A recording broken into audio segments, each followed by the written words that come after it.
Gloria al Señor, gloria a Dios. Dios le bendiga, amados hermanos, amados amigos que nos están mirando en este precioso día del Señor. Gloria a Dios, aleluya.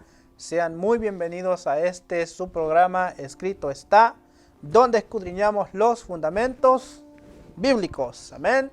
Y lo hacemos desde una perspectiva pentecostal. Y como decimos en este programa, si está en la Biblia, si está escrito, yo lo creo. Y nosotros creemos muchas cosas. Creemos en mucha gente. Pero más cree Dios en nosotros, que nos tiene vivos con un plan y con un propósito, amado. Gloria al Señor. Sea bienvenido, su hermano Gabriel de Gante le habla, juntamente con nuestro hermano Enrique Rodríguez. Enrique, Dios te bendiga, mi hermano. Dios te bendiga, mi brother, y Dios bendiga también a cada uno de nuestros hermanos que se conectan con nosotros en esta hora.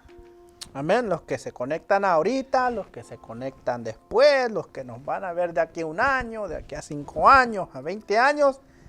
Dios te bendiga de manera muy especial. Amén. Gloria al Señor. Esperamos que se pueda gozar del estudio de la palabra en el día de hoy, amado. Gloria al Señor. Estamos gozosos, estamos contentos porque ya estamos saliendo un poco de este...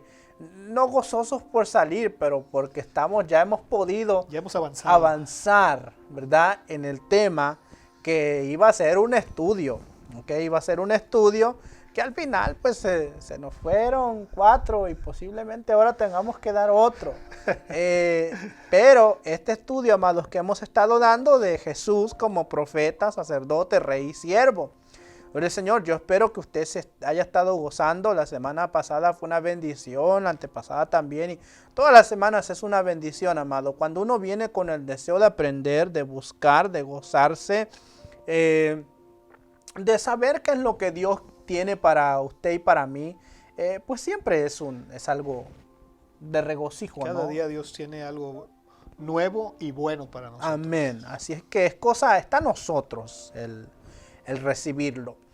Y hemos estado hablando, hermano Enrique, de estos temas de Jesús, profeta, sacerdote y siervo, rey y siervo. Y hoy vamos a tocar el tema, obviamente, de Jesús en forma de siervo. Porque hablábamos que Jesús vino como profeta, ¿verdad? No solamente cumple la profecía, sino que Él profetiza, la profecía se cumple. Jesús viene como sacerdote.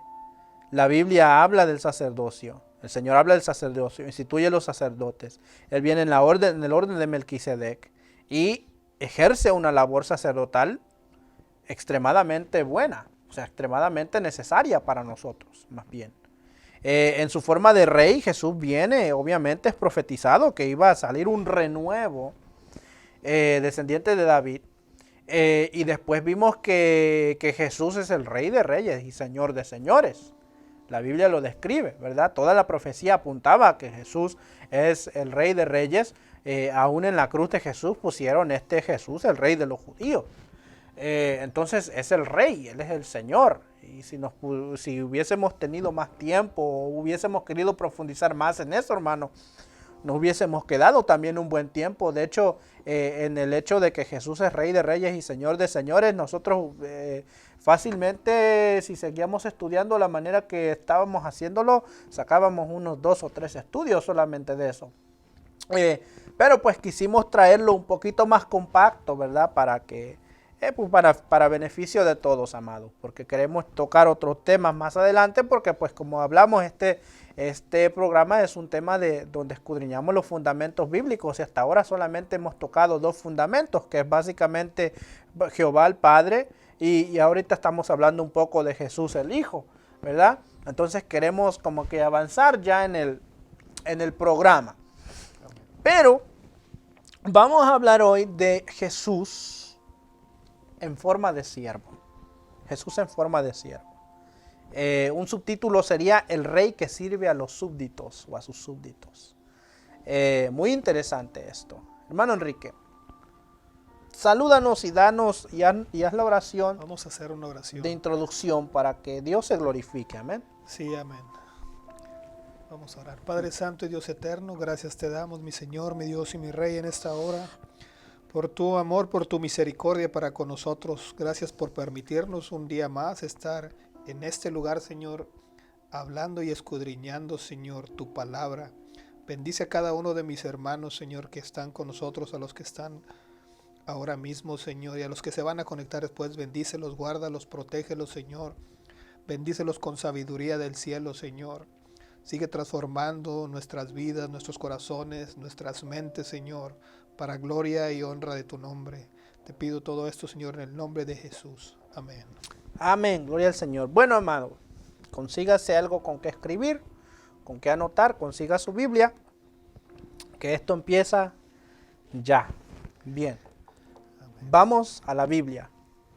Vamos a la Biblia, al libro de Filipenses, el capítulo 2, los versículos 5 al 8. Vamos a ver qué es lo que nos dice el apóstol Pablo a los Filipenses, el capítulo 2, versículos 5 al 8. Amén. Lo leemos en el nombre del Padre, del Hijo y del Espíritu Santo. Escrito está: haya pues en vosotros este sentir que hubo también en Cristo Jesús, el cual, siendo en forma de Dios, no estimó el ser igual a Dios como cosa a que aferrarse, sino que se despojó a sí mismo, tomando forma de siervo, hecho semejante a los hombres, y estando en la condición de hombre, se humilló a sí mismo, haciéndose obediente hasta la muerte y muerte de cruz. Qué versículos tan impactantes. Bueno, yo no sé si Enrique tú los ves impactantes. Yo pienso que es impactante, porque no solamente nos habla de cómo es que Jesús se humilla, sino que el apóstol Pablo empieza diciéndonos que ese sentir debe de existir en nosotros. Y eso es obviamente otro tema, pero a mí me impacta el hecho de que el apóstol Pablo dice que Cristo Jesús siendo en forma de Dios, o sea, siendo Dios, no escatimó, o sea, no tomó como precioso, como muy importante o demasiado importante. No es que ser Dios no sea importante, sino que Él dijo, es importante salvar esta humanidad, es importante salvar al mundo. Entonces el apóstol Pablo, fíjense hermanos, el apóstol Pablo viene y mira la obra redentora de Cristo como el trabajo de un siervo. ¿Okay? Como el trabajo de un siervo. Nos dice que Jesús vino a este mundo a hacer la voluntad de Dios. ¿Cuál Dios? Dios el Padre, Elohim, Yahvé. Cristo pudo hacer su propia voluntad, obviamente, o decidir no venir a este mundo a salvarlo. Pero su obra redentora se basa en el amor que el Padre tiene para con su creación, los humanos. Por eso es que Juan nos decía que de tal manera amó Dios al mundo que envió a su único Hijo para que todo aquel que en él cree no se pierda, mas tenga vida eterna. Entonces es por amor que Dios ama a su creación. Por eso es que el Hijo ama la creación, por eso es que el Espíritu Santo ama la creación y por eso es que el Hijo vino y se entregó y se humilló, como lo dice aquí el apóstol Pablo, hasta lo sumo. Se humilló a sí mismo haciéndose obediente hasta la muerte. Y muerte de cruz. Vamos a ver que aquí no solo se habla de la actitud salvadora de Jesús, pero también se le exhorta al cristiano a vivir una vida donde su vida debe de estar en continua sumisión a Dios, reconociéndose como el único Señor, y así podemos tener la paz y comunión con nosotros. Ahora, cuando nosotros vamos a esta palabrita que es siervo, ¿ok? Siervo. Porque es de lo que estamos hablando, Jesús en forma de siervo, ¿verdad? Estamos hablando de un siervo. La palabra siervo del griego viene de doulos. Doulos. Que literalmente significa lo que nosotros hoy conocemos como un esclavo.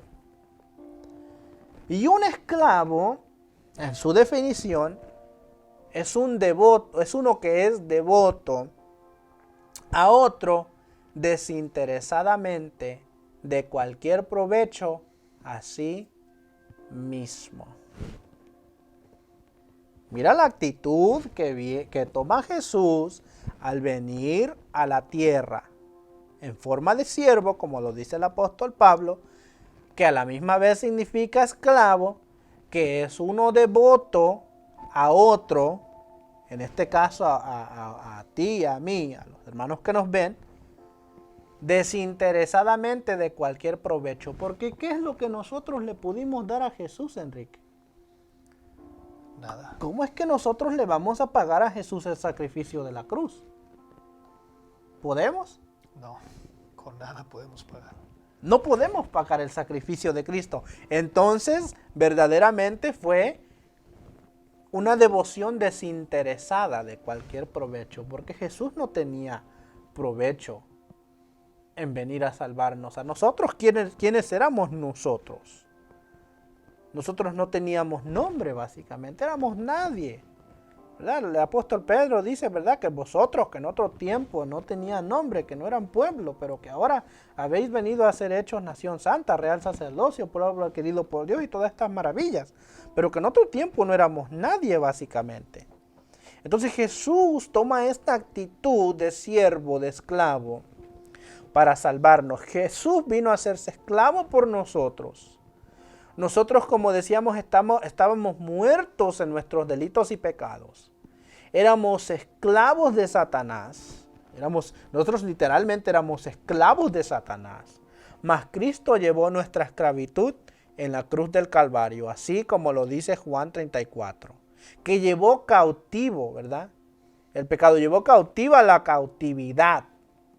O sea, el Señor, eso que nos ¿cuál es la palabra? Oprimía. Gracias. Eso que nos oprimía a nosotros, Jesús se lo llevó. Por esa actitud que él tuvo, como decía. O sea, él vino a servir. Ahora, Jesús mismo nos declara que él vino no para ser servido, sino que vino a servir. Y eso lo encontramos en el capítulo 10 de Marcos y el versículo 45. ¿Qué es lo que dice Jesús en esa ocasión, hermano Enrique?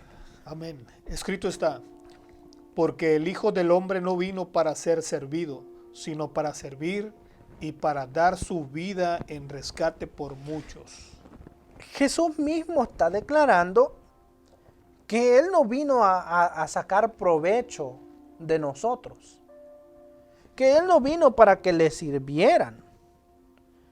O sea, hay que entender que Cristo, o que Jesús desde que vino, amado, sirvió. ¿Cuál fue el primer milagro que se declara o que nosotros encontramos en la Biblia? Es el milagro donde Jesús está en las bodas de Canaán y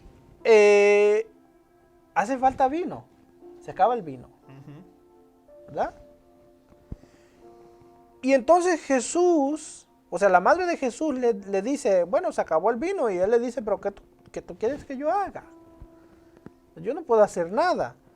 Y entonces la madre de Jesús simplemente le dice a los sirvientes, hagan lo que él les dice.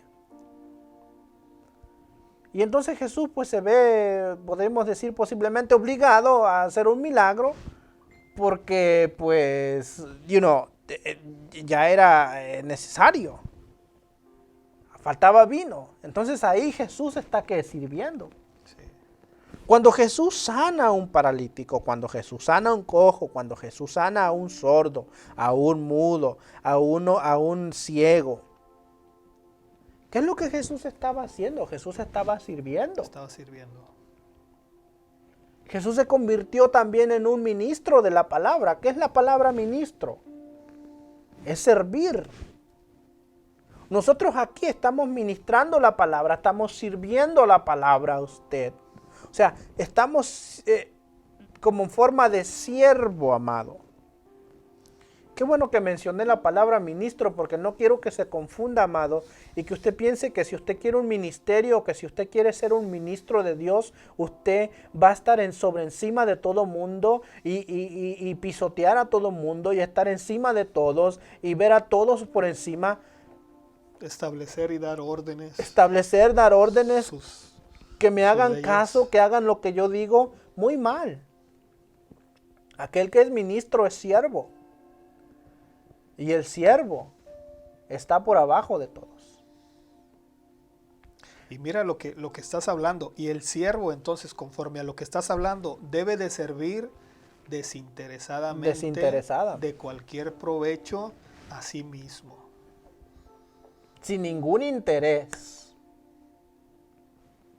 Fíjate qué interesante que el Señor viene a hacer servicio, a servir.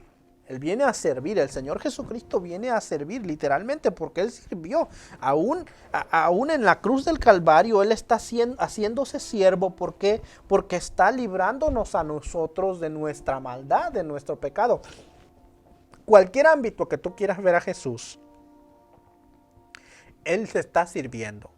Pero yo quiero llevarlos a una historia bíblica. Y es donde vamos a centrar este estudio bíblico, amado.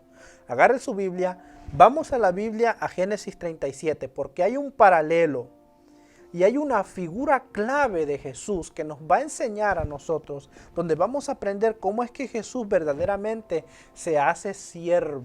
O sea, se hace siervo. Encontramos un tipo de Jesús claro, clave, o sea, tremendo. Empezando en Génesis 37, ¿de quién estamos hablando? Estamos hablando de José. Y de hecho, Génesis capítulo 36, los últimos capítulos, 37, está bien. Fíjese, amado, que encontramos la historia de este joven llamado José. Este joven llamado José. Y fíjese cómo dice el versículo 2. Esta es la historia de la familia de Jacob. José, siendo de edad de 17 años, apacentaba las ovejas con sus hermanos. Y el joven estaba con los hijos de Bilha y con los hijos de Silpa, mujeres de su padre. Informaba José a su padre la mala fama de ellos. ¿Ok? Y amaba a Israel a José más que a todos sus hijos, porque lo había tenido en su vejez, y le hizo una túnica de diversos colores. Y así continúa la historia. No podemos leerla toda porque es una historia muy extensa. Pero encontramos en José un figurativo de Jesús impresionante. Fíjese que a José, sus hermanos lo aborrecieron. ¿Ok? Sus hermanos le aborrecieron. ¿Por qué? Porque él tenía sueños. Porque Dios le había dado sueños de algo poderoso, de algo maravilloso que iba a suceder, que sucedió en la vida de José. ¿Qué sucede? Que cuando nosotros miramos los sueños de José, nos vamos a dar cuenta que Jesús también tenía un sueño. Jesús vino con un sueño, con un objetivo, con una mentalidad. ¿Cuál es el plan de Jesús? El plan de Jesús era salvarnos. Y cuando Jesús le declara eso al pueblo, a sus hermanos, porque eran sus hermanos, a los judíos, acordémonos que la salvación viene de los judíos. Jesús era un judío, un israelita. Cuando Jesús viene, le presenta el plan, le dice a sus hermanos: yo he venido para que tengan vida y para que la tengan en abundancia. Yo soy aquel del que habló el profeta que vendría, de uno que vendría. ¿Qué hicieron sus hermanos? Le aborrecieron. Lo rechazaron. Lo rechazaron, ¿verdad? En múltiples ocasiones lo rechazaron. No les vamos a dar versículos porque ustedes saben dónde están los versículos. Pero en muchas ocasiones lo rechazaron, amado. De hecho, mirábamos en uno de los estudios anteriores donde decía, ¿verdad?, que Jesús mismo dijo, es que no hay profeta en su propia tierra. Y se tuvo que ir a otro pueblo a predicar la palabra porque sus propios hermanos, los de su propio pueblo, lo rechazaron. A José lo rechazan. ¿Por qué? Porque José declaraba a su padre los males que hacían sus hermanos. Y Jesús viene y le dice a sus hermanos: lo que ustedes están haciendo no está bien. Yo estoy dando un mal reporte de ustedes allá en el cielo. O sea, el reporte que ustedes tienen no es muy bueno. El Padre no está muy contento con ustedes porque ustedes han metido unas leyes que ustedes le ponen carga al pueblo que ustedes mismos no pueden cargar. Ustedes ayunan como si fueran unos santos. Ustedes oran y miran al pobre como cualquier cosa. Dan ofrendas de lo que les sobra. Diezman lo que se les da la gana. Hacen todo como ustedes quieren. Y Jesús viene y los reprende. Les dice sus verdades. Y José les decía las verdades al padre de sus hermanos. Entonces, ¿qué sucede? ¿Qué sucede? ¿Qué sucede? Vamos a continuar. Sucede que los hermanos de José le tuvieron envidia. Génesis 37, el versículo 11. ¿Qué nos dice, hermano Enrique? En escrito está, y sus hermanos le tenían envidia, mas su padre meditaba en esto. Los hermanos de José le empezaron a tener tanta envidia. Y fíjese qué es lo que pasó, ¿ok? Fíjese qué es lo que pasó en el versículo 20. Antes del versículo 20, Jacob manda a José con sus hermanos, ¿ok? Manda a José, el versículo 20, ¿qué es lo que nos dice? Amén. Escrito está, ahora pues venid y matémosle y echémosle en una cisterna y diremos, alguna mala bestia lo devoró y veremos qué será de sus sueños. ¿Cuántas veces intentaron los fariseos, los saduceos, todo mundo destruir a Jesús? Echarlo en la cisterna. Muchas veces. De hecho, en una ocasión dice que se armó el alboroto en la sinagoga y Jesús tuvo que salir de ahí disparado. ¿Por qué? Porque lo querían acabar, lo querían destruir. Por lo que él predicaba, por lo que él decía. Pero, más adelante, vemos que ellos deciden no matarlo, ¿ok? Pero el versículo 27 nos da algo clave, algo interesante para continuar. ¿Qué nos dice el versículo 27, hermano Enrique? Amén. Escrito está, venid y vendámosle a los ismaelitas, y no sea nuestra mano sobre él, porque él es nuestro hermano, nuestra propia carne. Y sus hermanos convinieron con él. El 28, léelo por favor. Y cuando pasaban los madianitas mercaderes, sacaron ellos a José de la cisterna y le trajeron arriba. Y le vendieron a los ismaelitas por 20 piezas de plata y llevaron a José a Egipto. Aquí vemos, amado, que venden a José, ¿verdad? Venden a José. Si usted conoce la historia, usted se va a dar cuenta que más adelante nos habla de cómo es que lo vendieron, ¿verdad? Y cómo lo llevaron hasta Egipto. Pero lo vendieron por, aquí dice claramente, vendieron a los ismaelitas por 20 piezas de plata. 20 piezas de plata. El precio de un esclavo en aquel tiempo. Para el tiempo de Jesús, el precio del esclavo había subido más que 10 pesos, si se podría decir.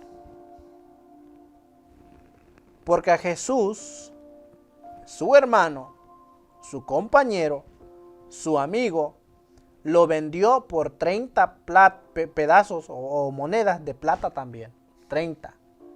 Y eso está profetizado. Estoy buscando el versículo donde lo dice. Creo que es Zacarías. No sé si el hermano Enrique se acuerda. Donde dice que Jesús iba a ser vendido por 30 piezas de plata. Piezas de plata. Aquí está, Zacarías 11:13. Zacarías 11:13 dice, y me dijo Jehová, échalo al tesoro. Perdón, no, es el Zacarías 11:12, perdón, amado, perdón, Zacarías 11:12. Y les dije, si os pareciere bien, dadme mi salario, y si no, dejadlo. Y pesaron por mi salario 30 piezas de plata. El 13 dice, y me dijo Jehová, échalo al tesoro, hermoso precio con que me han apreciado. Y tomé las 30 piezas de plata y las eché en la casa de Jehová al tesoro. ¿Para dónde iban las 30 piezas de plata?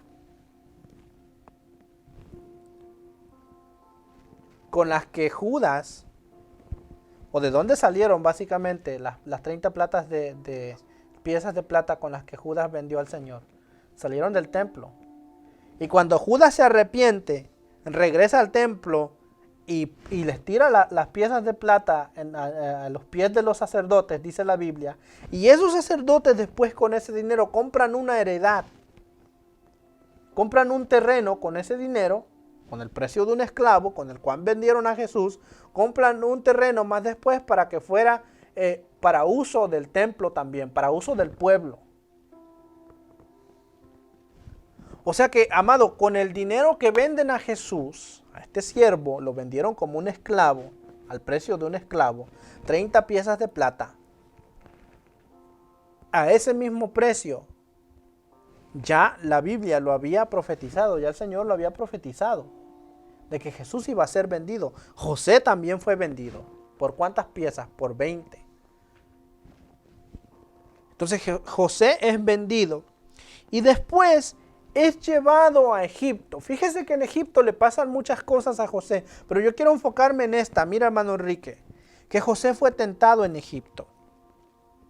José fue tentado en Egipto y José se encuentra en la casa de Potifar, ¿ok? En el capítulo 39 de Génesis. La Biblia nos habla de que José, amado, síganos en su Biblia, ¿verdad? Síganos en su Biblia. La Biblia nos habla de que José fue llevado a la casa de Potifar. Dios lo había bendecido. Dios lo estaba prosperando a José. Al igual que en el ministerio de Jesús. Jesús empezó a levantar paralíticos. Empezó a levantar muertos. Empezó a levantar sordos. Gente que no veía. O sea, muchas cosas estaban pasando. Cosas maravillosas estaban pasando en el ministerio de Jesús. Y José es llevado a la casa de Potifar donde es tentado. Donde es tentado por esta mujer, la esposa de Potifar, ¿verdad? Sabemos eso. En el capítulo 39 de Génesis. Y Jesús de igual manera, después de que sale de ese ayuno, donde dice la Biblia que el Espíritu lo llevó al desierto para ser tentado por el diablo. Él sufre también una tentación tan grande, la cual él tiene que rechazar, la cual la tentación José también tuvo que rechazarla de una manera impresionante, amado. Porque José le dice a la esposa de Potifar, mi Señor me ha puesto a mí sobre todos los asuntos de su casa y no me ha negado nada más que a ti. O sea, tú, la mujer de Potifar es lo único que José no podía tocar, Enrique. Sí, sí. Es lo único. O sea, él podía hacer todo lo que quisiera en la casa de Potifar, mucho, pero no tocar a la mujer de Potifar. Pero la respuesta de José es lo mejor que puede existir. Porque él le dice a esta mujer, ¿cómo pues haría yo este grande mal y pecaría contra Dios? Es lo mismo que prácticamente Jesús le dice a Satanás cuando Satanás lo tienta con el pan, con el pináculo, cuando le muestra los reinos de la tierra. Le dice, ¿cómo tú crees que yo voy a venderme? ¿Cómo crees que yo voy a vender lo que Dios me ha dado a mí por lo que tú me estás ofreciendo, que son cosas temporales? ¿Cómo yo voy a pecar contra Dios? Fíjate, y José era un siervo. Y estamos hablando de Jesús siervo, ¿ok? José era un siervo. No solamente un siervo de Dios, sino que un siervo literal. Era un siervo y se negó. Porque vamos a ser francos, hubiese sido fácil, hermano Enrique, hacer la fechoría y actuar como que nada sucedió. Pero no lo hizo. Jesús tampoco peca. Jesús tampoco se doblega ante lo que Satanás le está presentando, sino que más bien lo reprende y le dice, la verdad de la palabra del Señor. Por eso es que es bien importante que nosotros conozcamos la Escritura, que nosotros conozcamos al Señor, que nosotros sepamos quién es el Señor amado, porque fíjese la pregunta que hace, la vuelvo a repetir: ¿cómo pues haría yo este gran mal y pecaría contra Dios? José ni siquiera se preocupó, obviamente estaba preocupado por lo que pensaría Potifar, pero él ni siquiera se preocupó que Potifar lo iba a meter a la cárcel o que lo iba a matar o que algo le iba a suceder. José se preocupó porque Dios lo iba a ver. Y a veces eso es algo, Enrique, que es difícil para nosotros entender, que Dios nos está mirando, que cómo va a reaccionar Dios cuando nosotros hagamos caso a las invitaciones del mundo, a lo que el mundo nos está ofreciendo, a lo que el mundo quiere darnos. ¿Qué es lo que Dios va a pensar de mí? ¿Qué es lo que Dios va a decir de mí? ¿Acaso no soy yo un siervo de Dios? ¿No soy una sierva de Dios? ¿Cómo es que Dios va a responder a eso? ¿Cómo voy a entristecer ahora nuestro caso de nosotros? ¿Cómo yo voy a pisotear la sangre de Jesús al acceder a la tentación del enemigo? José hace una gran pregunta, a la cual Jesús también responde cuando le dice: no, Satanás, a Jehová tu Dios adorarás y solo a Él servirás. ¿Y qué dice la Biblia? Que Satanás se fue y después vinieron ángeles y sirvieron a Jesús. Ángeles sirvieron a Jesús. Siendo Él el siervo también de Dios, los ángeles vienen y le sirven por la grandeza de su poder, por la majestad de su reino. Pero el Señor, entonces vemos, amado, que José interpreta sueños, ¿verdad? José interpreta sueños. Y Jesús interpreta a nosotros lo que era la voluntad del Padre. ¿Qué es lo que el Padre quería de nosotros? ¿Qué es lo que el Padre quería de Él? ¿Qué es lo que el Padre quería de la humanidad? ¿Qué es lo que el Padre quería hacer en el mundo? Y después de interpretar los sueños, a José les ha dado una posición muy elevada. Pero quiero entrar un poco en lo que es el sueño, en la provisión, hermano Enrique. Fíjate que José interpreta el sueño de Faraón, ¿verdad? José interpreta el sueño de Faraón y Dios le da la sabiduría para decirle: lo que tú deberías hacer es prepararte. Lo que tú deberías hacer es estar preparado para que cuando venga el tiempo malo, entonces tú puedes echar para adelante. Y Jesús con nosotros nos preparó. Jesús trajo el mensaje. Jesús dijo: he aquí yo estoy a la puerta y llamo. Si alguno oyere mi voz, yo entraré a él, cenaré con él y él conmigo. Y Jesús nos dice también que Él está preparando para nosotros moradas celestiales. Que aunque en este mundo tengamos aflicción, que confiemos porque Él ha vencido al mundo. Es lo que estaba diciendo José. Va a venir un momento de aflicción, pero ese momento de aflicción ya yo lo he vencido. Ya yo sé cuál es la solución para ese momento de aflicción. Para que cuando llegue el momento de aflicción, entonces podamos salir victoriosos. Podamos salir contentos. Podamos ver la provisión de Dios. Jesús hizo lo mismo, hermano. Jesús está dándonos a nosotros esa provisión del cielo. Jesús está dándonos a nosotros la provisión celestial. ¿Cuál provisión celestial? El que a todo aquel que cree en Él no se va a perder, sino que va a tener vida eterna juntamente con Cristo, y nosotros lo estamos esperando. ¿Cómo lo estamos esperando? Él dijo que Él regresaría, que Él volvería en una nube y que los muertos en Cristo van a ser levantados primeros, y luego nosotros los que vivimos, dice el apóstol Pablo, seremos levantados juntamente con ellos y en las nubes veremos al Señor y allí nos encontraremos y después estaremos con Él para siempre. Y después habrá una gran boda que se llama las bodas del Cordero en los cielos, que es entre Jesucristo y la iglesia. Amado, Jesús ha hecho provisión para nosotros. José hizo provisión como siervo, fíjese, como siervo. Estamos viendo a Jesús como siervo, estamos viendo al siervo José, porque José era siervo. De hecho, José sale de la cárcel al palacio. José sale de la cárcel al palacio por la mala pasada que le hizo pasar la esposa de Potifar. José va a la cárcel y de la cárcel él revela los sueños al faraón y de ahí es pasado al palacio. Sube al palacio, asciende al palacio. Fíjate, Enrique, qué interesante que José interpreta el sueño de Faraón y Jesús nos interpreta a nosotros o nos enseña, nos dice cuál es el camino para llegar al Padre. Jesús dice, yo soy el camino, la resurrección y la vida. Nadie viene al Padre si no es por mí. En forma de siervo nos está sirviendo. Jesús dice, yo soy la oveja, la puerta de las ovejas. Jesús dice, yo soy el pan de vida. Jesús dice, yo soy el agua. Jesús dice, yo soy la roca.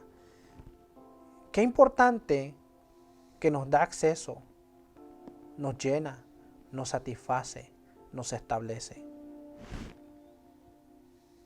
Jesús nos está sirviendo, ¿ok? Nos está sirviendo, nos está satisfaciendo, nos está llenando, nos está estableciendo y nos está dando entrada al reino de los cielos. Está sirviéndonos, amado. O sea, quizás usted nunca pensó en Jesús como siervo, pero la labor de Jesucristo es una labor que Él mismo se desprende de Él mismo, amado, como lo dice aquí el apóstol Pablo en Filipenses. Y Él mismo, gloria al Señor, se desprende de Él mismo y básicamente es como que se pone Él aquí como una manta, como una tabla y dice, ok, Enrique, ahora tú puedes venir y posarte sobre mí, que ahora yo soy el que te sostengo, que ahora yo soy el que te ayudo. Ahora tú puedes estar confiado que no te vas a caer porque yo te estoy sosteniendo. Amado, es Cristo el que nos está sosteniendo. Él es el siervo por excelencia.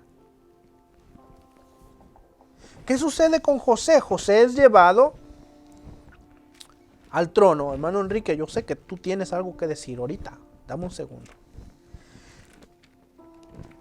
José es llevado al trono. José es llevado al trono. Por el sueño.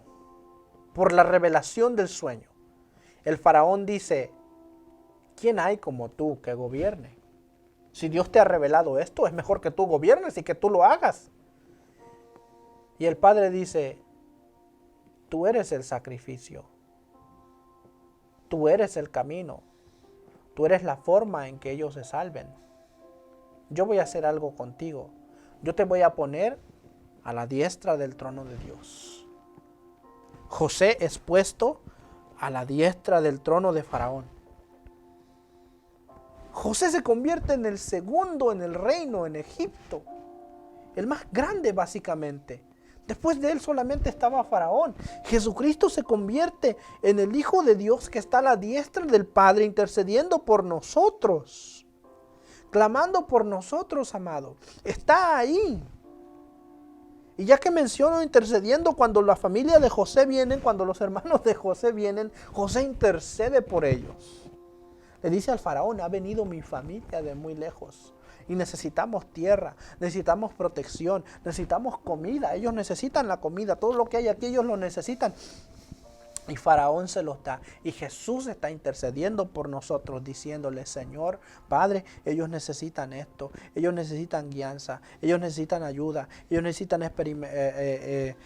alimentación espiritual. Ellos necesitan la cobertura de Dios. Ellos necesitan muchas cosas. Y el Padre nos lo está dando a nosotros. Por medio del Padre recibimos todas las cosas. Vemos en José el perfecto ejemplo de un Mesías, pero encontramos que José es tipo de Jesucristo, que es el que sirve, amado. Jesús es el que está sirviéndonos, el que nos está ayudando. Ahora, Jesús no es un sirviente que yo puedo mandar y decirle cómo va a ser. No, Jesús hace su labor específica, una labor poderosa, una labor de gracia, de poder, amado, donde yo puedo estar confiado que todo está bajo control, que todo está bien, porque Jesús está sentado a la diestra del Padre, intercediendo por mí. Ese es el ministerio de servicio de Jesús. Está sirviéndonos día y noche, está intercediendo por nosotros. Cuando el enemigo viene a acusarnos delante de la presencia del Señor, ahí está Jesús como nuestro abogado, como que sirviéndonos a nosotros, en forma de siervo, como si fuera un abogado, porque ¿qué es lo que hace un abogado? Sirve a aquel al que está representando. Y Jesús está tomando la forma de un siervo, amado, aún hoy día. No solamente tomó forma de siervo en aquel tiempo, sino que toma forma de siervo hoy para que nosotros podamos tener acceso, tengamos acceso al reino de los cielos, al Padre. ¿Bajo qué? Bajo la dirección del Espíritu Santo de Dios. Somos guiados. Él es otro el que nos sirve. El que nos sirve a nosotros de mucho es el Espíritu Santo. Él, el Espíritu Santo. No es una cosa, es una persona. El Espíritu Santo de Dios, Él es el que nos ayuda, el que nos guía, el que está con nosotros, el que nos enseña, nos reprende, nos corrige, amado. Y Cristo es el que está clamando por nosotros, está haciendo una labor fenomenal en el reino de los cielos, intercediendo por nosotros. ¿Qué mejor ejemplo de servicio que Jesucristo, amado? ¿Qué mejor ejemplo de servicio que Cristo? Hermano Enrique. Amén. Bueno, prácticamente lo dijiste todo. Jesús se quita su vestidura de rey para servirnos el día de hoy, pero y ya que abundaste en todo, mira, vamos a recordar. Jesús profeta, es nuestro profeta. Uh-huh. Es nuestro profeta. Claro. Es nuestro sacerdote. Intercede por nosotros. Hasta el día de hoy sigue intercediendo por nosotros. La semana pasada hablábamos de Él como nuestro Rey. Uh-huh. Que reina en nuestra vida. Sí, nuestro corazón. Pero como dices tú, yo creo que muy pocos le habíamos dado la importancia de como siervo. Y hoy Él nos está sirviendo. Cada día Él sigue proveyendo. Cuando nosotros venimos a Dios y venimos contra el Señor, te pedimos en el nombre de Jesús, Él intercede y Él nos sirve. Uh-huh. Padre, dales. Proveamos lo que ellos necesitan. Es asombroso, no sé qué palabra utilizar. Es asombroso la misericordia de Dios con nosotros. La misericordia de Jesús, su grandeza, aún el día de hoy creo que no que la haga a un lado, pero no se enaltece y se engrandece, sino que es humilde con nosotros. Uh-huh. Al servirnos nos está enseñando humildad. Y digo nos está enseñando porque el día de hoy mucha gente, vamos a pluralizar, nos enaltecemos por algo, nos engrandecemos, uh-huh. Creemos que los demás tienen que servirnos porque somos, porque tenemos alguna jerarquía en cualquier cosa. Uh-huh. Y como Jesús nos sigue enseñando. Tenemos que aprender a verlo como siervo porque Él nos está sirviendo hoy. Y dice la palabra que nosotros tenemos que ser imitadores de Jesús. La pregunta es, ¿estamos siendo siervos verdaderamente nosotros? Ahí está. ¿Estamos siendo verdaderamente siervos de Dios, siervos de Jesús y siervos con los demás? Así como Jesús. Uh-huh. Se quita te digo, no literalmente, pero se quita su vestidura de rey y hace una labor de siervo hacia nuestras vidas. Uh-huh. Nos sirve, literalmente. Eso es asombroso. Solamente Jesús lo puede hacer. Solamente Jesús. solamente el Señor. Nos sirve a la mesa, amado, cuando usted va a su iglesia, cuando usted va a su congregación, a sus cultos, a sus servicios. El Señor le está poniendo en la mesa, en bandeja de oro, en bandeja de plata, le está poniendo el alimento, le está dando, le está sustentando. Jesús como siervo no es el esclavo nuestro, pero sí es un esclavo por amor que se entregó. O sea, Jesús mismo se entrega, se da de sí mismo para que nosotros podamos recibir cierta satisfacción en Él mismo. Y que nosotros podamos, ahora sí me uno en la palabra del hermano Enrique, nosotros podamos ser de bendición, podamos dar de gracia lo que por gracia hemos recibido. Jesús en forma de siervo. Y todo lo hace desinteresadamente, porque volvemos al principio, ¿qué podemos darle a Él? ¿Cómo podremos pagarle? No hay forma, más que haciéndole siervos de Él para atrás. Amado, que el Señor te bendiga, que el Señor te guarde de manera muy especial. Posiblemente este estudio o esta reflexión, lo que usted piense que haya sido, fue diferente, pero amado, es la forma de Dios trabajar en nuestras vidas. Y no hay mejor forma de ver a Jesús que profeta, sacerdote, rey y siervo. Hay que verlo de todos los ángulos. Hay que verlo de todos los puntos. Solamente así podremos lograr una comprensión más adecuada de Cristo, más lo que vamos a seguir hablando la próxima semana, que usted no se lo puede perder. Así que Dios le bendiga, Dios le guarde de manera muy especial, amado. No se olvide, seguir sirviendo a otros, seguir siguiendo el ejemplo de Jesús, que así como Él se humilló, que así como Él no tomó su deidad como algo a que aferrarse, sino que se despojó de ella, nosotros, usted y yo, podamos hacer lo mismo.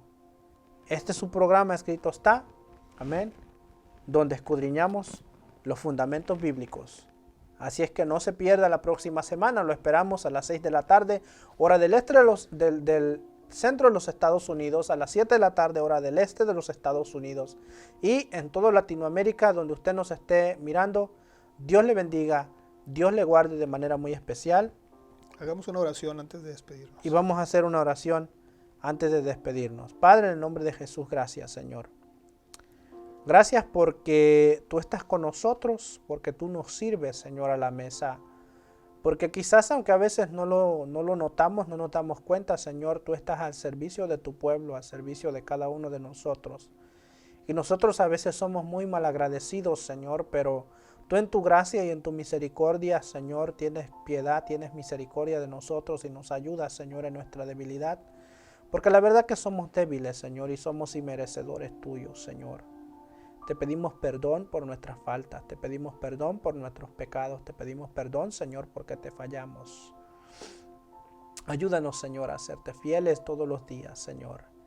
Y ahora sí, Señor, a dar por gracia lo que por gracia hemos recibido de ti, Señor. Que no nos olvidemos de que todo lo que tenemos, todo lo que hacemos, todo lo que somos, lo debemos a ti, Señor. Ayúdanos, Dios. Y danos fuerzas. En el nombre maravilloso de Jesús. Gracias, Señor. Amén y amén. Hermano Enrique, Amén. Dios te bendiga. Saluda a la audiencia. Y nos despedimos hasta la próxima semana, si Dios quiere. Dios les bendiga a todos. Gracias por estar con nosotros, por acompañarnos. Amén. Bendiciones. Feliz semana. Dios les bendiga.